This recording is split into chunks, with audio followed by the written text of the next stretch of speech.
Hi అండి. Hello. ఎలా ఉన్నారందరూ? కాకరకాయని అసలు చాలామంది ఇష్టపడరు కదా! చిన్న పిల్లలైతే అసలు మరి చాలా మొండికేస్తారు నాకొద్దు, వద్దు, వద్దని. కాకపోతే కాకరకాయని సరైన విధానంలో చేసుకుంటే నిజంగా చాలా బావుంటుంది. మీకెక్కడైనా చిన్న కాకరకాయ దొరికినప్పుడైతే అసలు ఖచ్చితంగా మిస్ చేయకండి. ఇలా ఒకసారి ట్రై చేసి చూడండి. చాలా బావుంటుంది. చిన్న కాకరకాయని మంచిగా వాష్ చేసుకొని, మిడిల్‌లో కట్ చేసుకొని ఒక 50% బాయిల్ ఇవ్వనివ్వండి.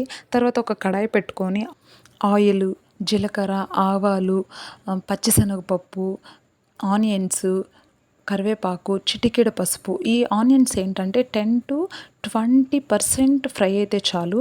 తర్వాత మనం బాయిల్ చేసుకున్న కాకరకాయి ఇవి 10-20 మినిట్స్ మీడియం ఫ్లేమ్‌లో ఫ్రై చేసుకుంటూ ఉంటే మనకి కాకరకాయ అనేది కలర్ చేంజ్ అవుతుంది. బ్రౌన్ షేడ్‌లోకి వస్తుంది. అప్పుడే మనకు అర్థమైపోతుంది ఆల్మోస్ట్ కాకరకాయ అనేది ఫ్రై అయిపోయిందని.